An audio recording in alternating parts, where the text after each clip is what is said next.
প্ৰথমবাৰলৈ বিধায়ক হৈ মন্ত্ৰীসভাত স্থান পালে নীলিমা দেৱীয়ে। ভাষা আন্দোলনৰ শ্বহীদ মোজাম্মিল হক ক্ষেত্ৰত গছপুলি ৰোপণ কৰি শপত গ্ৰহণ অনুষ্ঠানলৈ যাত্ৰা নীলিমা দেৱীৰ।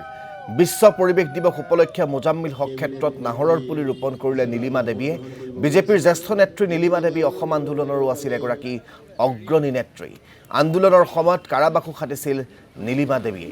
আৰু বিজেপিৰ বৰ্তমান মহিলা মৰ্চাৰ অতি সন্মানীয় দায়িত্বত তেখেত আছে আৰু তাৰ পিছতেই দলটোৰ হৈ নিষ্ঠাৰে কাম কৰাৰ প্ৰতিদান হিচাপে তেখেতে হিমন্ত বিশ্ব শৰ্মা কেবিনেটত প্ৰথমবাৰৰ বাবে বিধায়িকা হোৱাৰ পিছতেই তেখেতে মন্ত্ৰিত্ব লাভ কৰিছে। তেখেতে মন্ত্ৰী হিচাপে আজি শপত গ্ৰহণ কৰিব। বিশ্ব পৰিৱেশ দিৱস উপলক্ষে কেবিনেট মন্ত্ৰী হিচাপে আজি শপত গ্ৰহণ কৰিব গৈ আছে নীলিমা বাইদেউক আমি